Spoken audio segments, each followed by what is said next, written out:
Hi, we're Quaint and Curious Volumes. My name is James. It's possible that maybe you haven't posted on BookTube for a couple of weeks. Ever think of that? Anyway, I thought I'd come on here and talk about what I read in the month of August and what I'm going to be reading in the month of September. So let's just get right into it, my friends. I read, I think it was 9 books in August, and the first one was Aura, or Aura, by Carlos Fuentes. This is a Mexican author, and this edition that I have is bilingual. It's in Spanish and English on facing pages.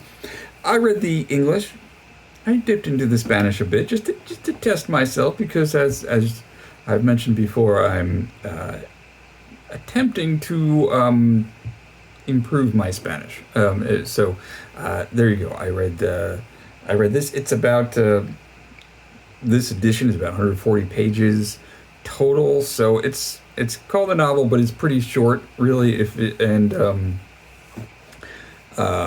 a horror story. It's a very weird horror story.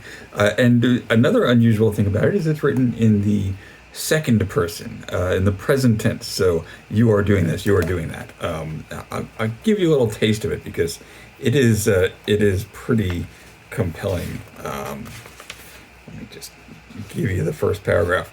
You're reading the advertisement, and an offer like this isn't made every day. You read it and reread it. It seems to be addressed to you and nobody else. You don't even notice when the ash from your cigarette falls into the cup of tea you ordered in this cheap, dirty cafe. You read it again. Wanted, young historian, conscientious, neat. Perfect knowledge of colloquial French. Youth? Knowledge of French, preferably after living in France for a while? 4,000 pesos a month, all meals, comfortable bedroom study. All that's missing is your name. The advertisement would have been 2 more words in bigger, blacker type. Felipe Montero. Wanted, Felipe Montero.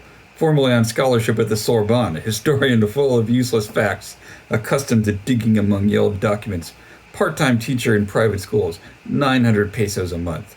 But if you read that, you'd be suspicious and take it as a joke. Address, Donceles 815. No telephone. Come in person. That's pretty good, right? You want to read? You want to keep reading that? I know.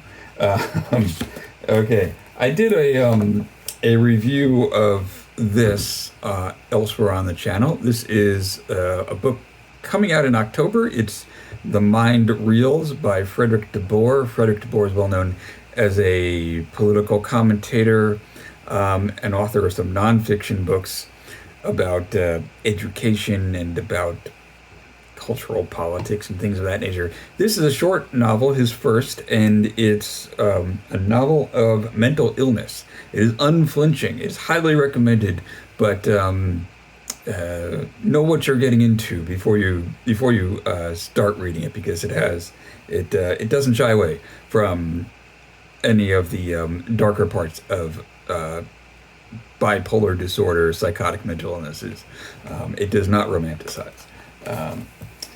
Let's see, I also read a short nonfiction book about owls about an owl called Owl by William Service. I think this is out of print, but I got this a few years ago on Thrift Books. It's frequently recommended by Steve Donoghue, and it's the story of what happens when a family, sort of a regular suburban family that already has quite a few domestic animals, takes in a baby owl and learns to live with it and feed it, and how the owl learns how it's going to get along with cats and things like that. So, this is a short but really fun read.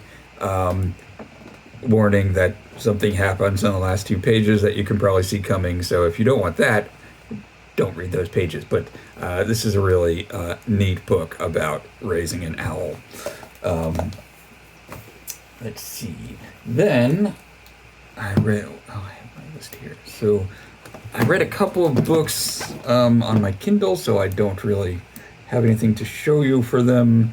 One of them being Fluent Forever by Gabrielle Weiner. This is How to Learn Any Language Fast and Never Forget It. Now, that title should probably make you as wary as it made me. But this book was highly recommended by the channel Language Jones, which, if you're interested in kind of a popular approach to linguistics or to language learning, you should check out Language Jones. But that title makes it seem like what we hear on YouTube called clickbait, right? It's like, well, there's not really a way to learn a language fast and to never forget it. But it is a sort of research-based general set of principles and instructions for what Weiner says is the most effective way to learn a foreign language.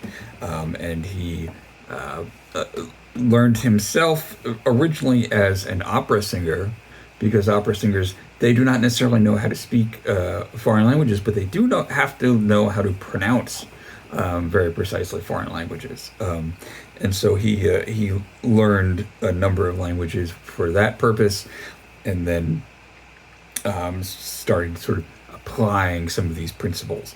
The main ones, just to outline it, are to start with pronunciation and make sure you're really solid on that.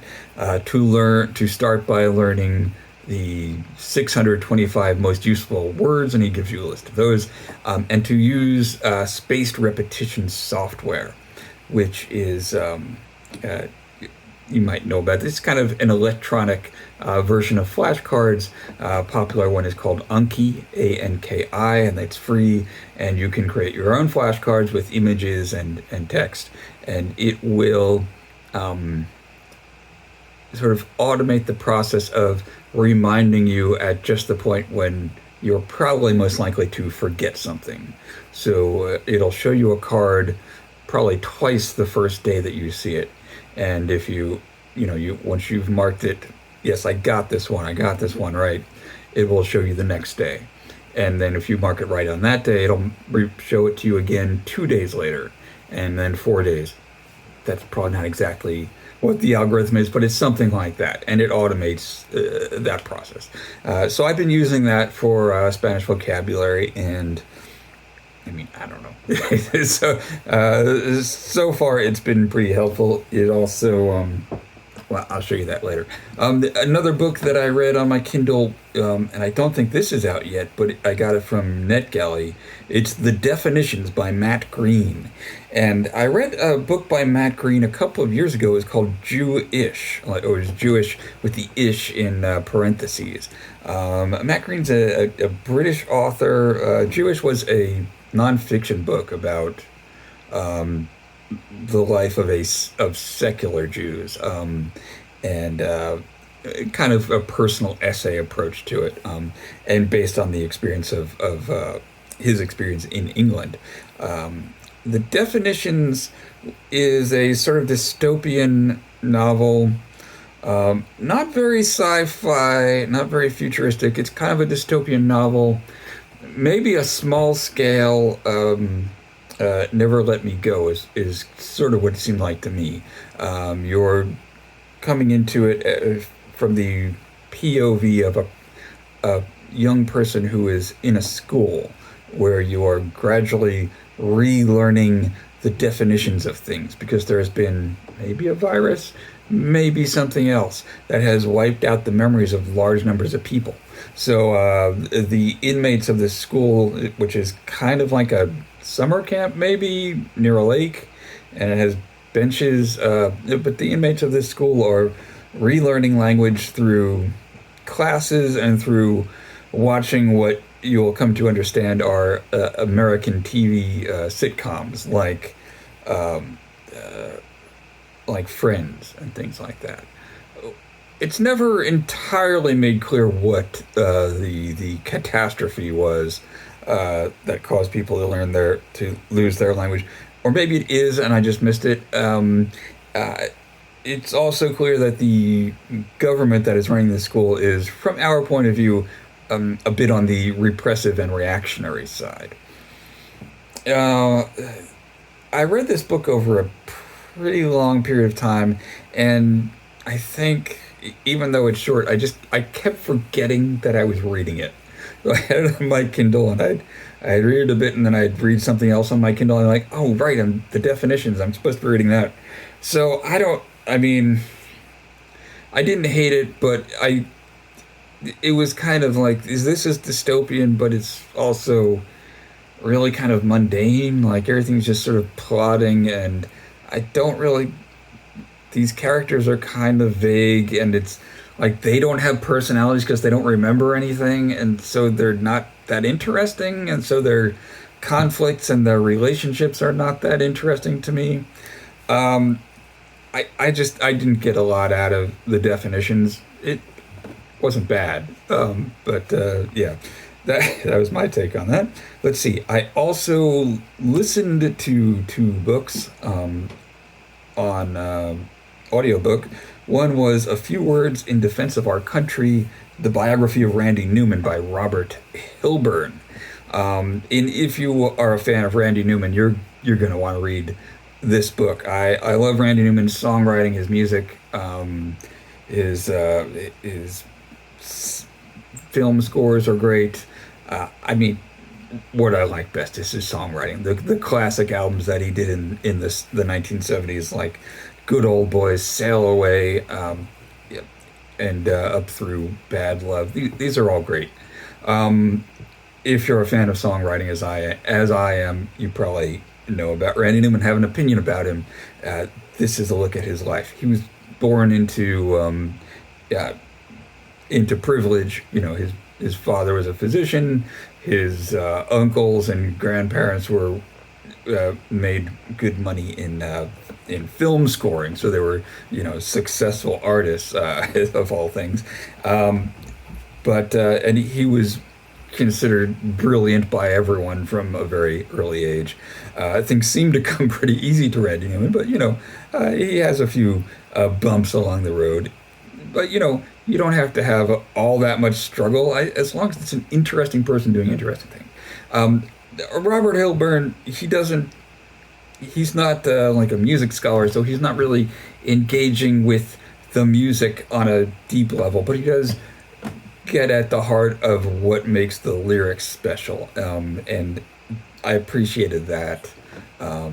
So I think if you probably already know if you want to read a biography of Randy Newman. So for me, when I heard there was one, I was like, I'm definitely going to read that. So yeah, that's a recommend for me.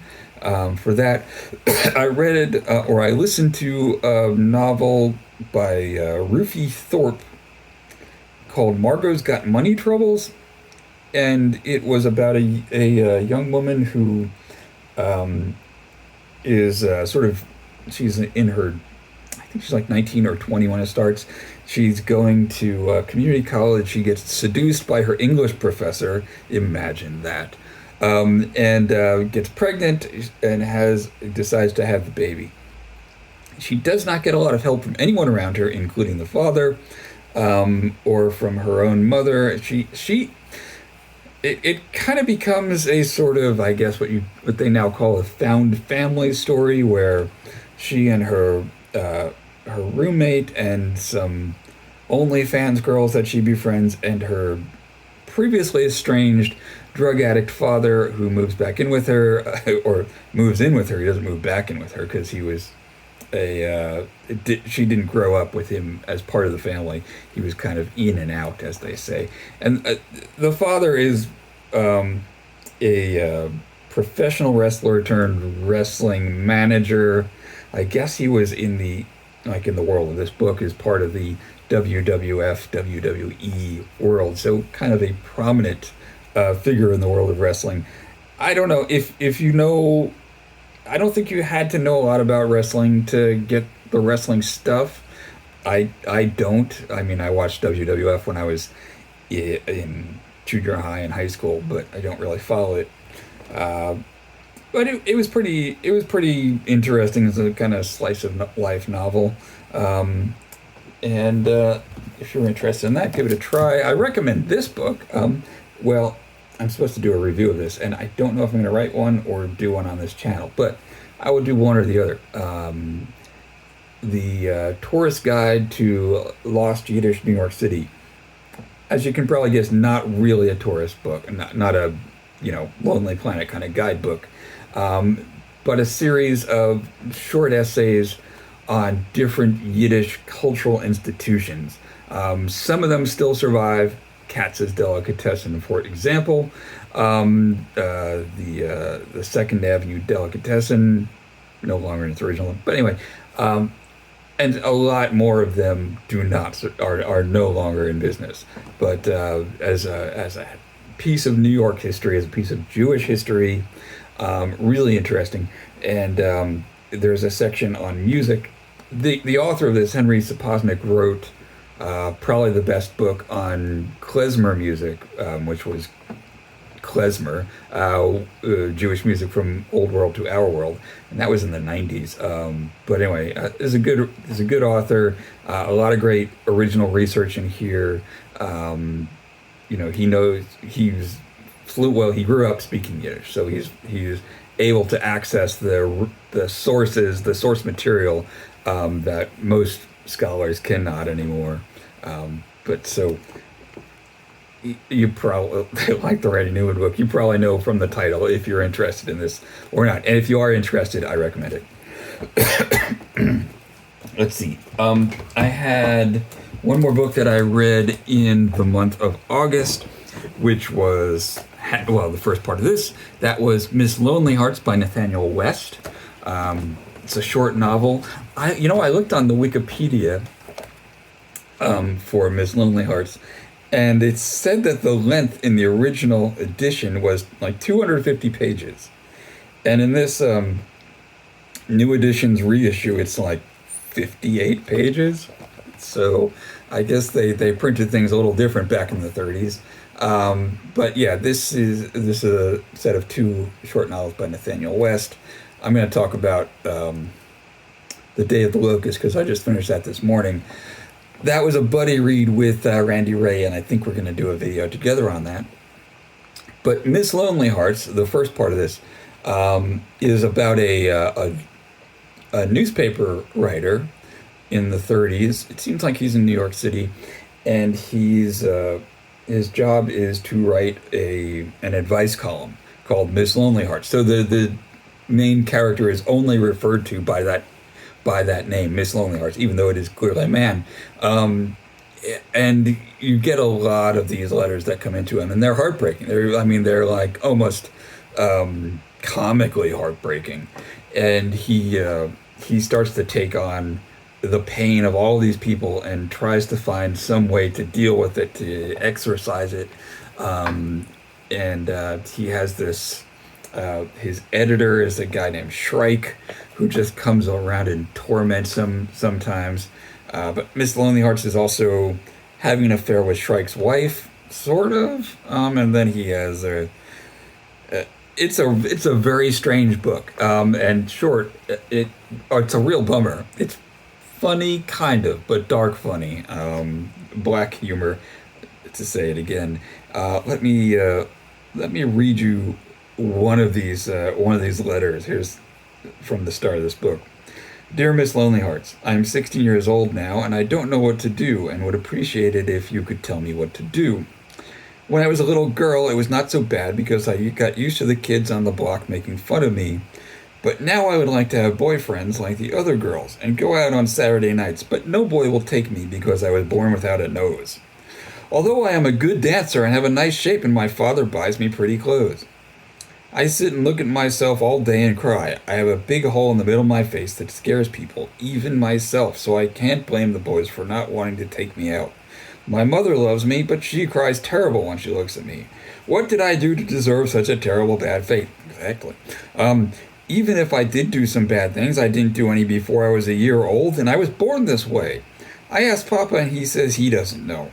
But that maybe I did something in the other world before I was born, or that maybe I was being punished for his sins. I don't believe that because he is a very nice man. Ought I commit suicide? Sincerely yours, Desperate. So how would you answer that? I sure don't know how I would answer it. And that's the kind of thing that begins to drive Miss Lonely Hearts insane. There's a lot of drinking. There's a lot of hangovers, there's a lot of kind of bleary long nights and despair. So if that sounds like fun, if that sounds like your idea of a good time, Miss Lonely Hearts. Let's see, I had one DNF. It was a barely even attempt, but I figured for Garb August, I figured I would take a shot at Garb August this year. I generally don't like reading garbage books, as some people call them, but I tried. And this is Arabian Nights by Heather Graham. And I picked this up because I'm currently in the long process of reading the actual 1001 Nights, the Arabian Nights. I figured it would be fun to read something with the same title. This is a romance novel. Let's see. When he appeared on his stallion, galloping over the hot sands, seizing her and sweeping her into a luxuriously carpeted tent in the oasis, Alex Randall wasn't afraid. She was furious. I mean, come on. So I got about 5 pages maybe. I just couldn't. I couldn't. So that's a DNF for me. I don't have the patience for that kind of thing, and I don't have as much reading time. If I had infinite reading time, but these days I just don't. That's partly why I haven't come on to rap to you in a couple of weeks. I've been pretty busy with work and taking care of things around the house and with my family. So I've missed you. I promise. Let's see. I didn't finish this, but I read most of it. This is the collected poems and plays of T.S. Eliot. T.S. Eliot probably needs no introduction to viewers of this channel. One of America's. He's probably embarrassed to have been born in Missouri, but he was. America's / England's finest poets. Winner of the Nobel Prize, author of The Wasteland, The Hollow Men, Love Song of J. Alfred Prufrock, and the inspiration for the musical Cats, Now and Forever at the Winter Garden Theater. I gotta say, I was pretty much as confused reading this book as I've ever been reading T.S. Eliot. Okay, so there was a read-through of this. A lot of people on BookTube were reading through T.S. Eliot's poetry this month. So I did read through all of the poetry, and I have not read any of the plays. But I mean, this guy could turn a phrase. He could write a line. He could rhyme. He did a lot, and it's some powerful stuff. Even though a lot of the time I have no idea what he's talking about. But you know, poetry, I guess you're not always supposed to. I know you're not always supposed to. Some of it I really loved. I loved reading The Wasteland again and The Hollow Men. I don't think I've ever read all the way through the 4 quartets. Those are fantastic. I don't have much to say about it. Okay, there was a series of poems called Choruses from the Rock, which were written for like a stage play. Did not care for those, where he's getting very religious, and why aren't people religious anymore? They're just watching television instead of believing in Jesus. Not for me, T.S. Eliot. But I mean, yeah, this guy could write. And so I think there's 3 plays in here. I think I'm gonna read them over the rest of the year. So I'll probably finish this. Maybe I can find some good YouTube productions of them to watch also. Do you like T.S. Eliot's plays? Do you think they're worthwhile? What do you like better, Cats, or do you like The Wasteland? I think I know what my viewers will say to that. All right, let's see what else. I continued. So another thing that continued was the read-through of the Arabian Nights. I've talked about this 1,000 times. I'm almost finished with Volume 1, so I've got a whole bunch of videos. Well, they're on Gavin's channel if you want to kill a few hours watching me and Gavin yak about the Arabian Nights. You can go do that. So this next month I'll be finishing that volume and starting on Volume 2. And that will be fun. I've started reading Other Minds for October, my friends. All right, this book is fantastic. October. I created, I should know what it's called. October is the month-long reading event where we read octopus books in the month of September. octopus books, meaning books about cephalopods. So it could be nonfiction or fiction books about octopus, squids, nautiluses, other ancient mollusks. So this book gets in some of the ancient mollusks that are found in the fossil record. Like check out this dude, the giant Paleozoic predator. See that guy? Apparently he got to be like 18 feet long with a shell, a chitinous shell. Yes, all the cephalopods. Well, the old timey cephalopods back in my day, like 300 million years ago, they had shells like clams and such. And now only the nautilus does. They evolved to not need them because they had other cooler things, tentacles, beaks. Well, look, I don't have to tell you how cool cephalopods are, but this book, this is one of the cephalopod books, and it's written by a philosopher of all things. But I'm about a quarter of the way into it, and it's not. That kind of kept me from reading this for a while. I've had this on my shelf for a long time, and the deep origins of consciousness and the philosophy degree of the author made me like, this is really well written. There's a fascinating account so far of kind of where cephalopods came from, how far they are from us in the evolutionary scheme, like how far back we had a common ancestor. It's so how much distance we've traveled to get to where humans have a consciousness, octopuses have a consciousness, how completely different the paths they took to evolve to get there are. So I'm going to have to talk more about that later on. October, I have some co-hosts, Steve Donoghue, Jenny Jables, Hannah from Hannah's Books, and Pat from Book Chat with Pat. So they'll all be doing, maybe, we'll see, whatever they want to do. They'll be talking about cephalopods. Steve did a review of a tentacle fiction book yesterday called Tentacle Desert. Check out his review of Tentacle Desert. Another thing I started going through is this book, The Routledge Frequency Dictionary Spanish, which is it's a pretty cool idea. It's a dictionary of Spanish, but it's not organized alphabetically, though there is an index where all the words are listed alphabetically with where you can find them. But it's organized according to how often they appear in the corpus of actual written and spoken Spanish. And I don't remember what that corpus was that they used to figure it out, but it says somewhere in here. So the first word in it is el or la, which is the, right? It's the article the, which you could probably take a guess which would be the most frequent word. And the second most frequent word is de, the preposition from.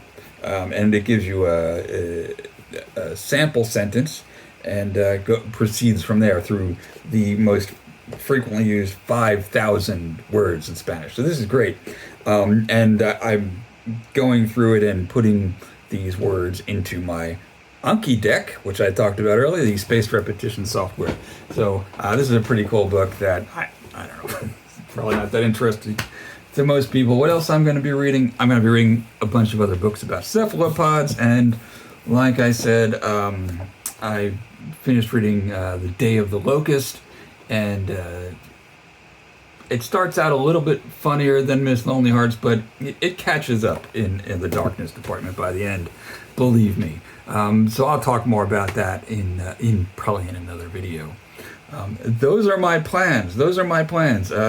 More T.S. Eliot, lots more cephalopods, and another 150 pages or so of the Arabian Nights. So that's what I got. I've been going on for quite a bit. I will say thanks for watching. What are you reading? Yeah. Bye.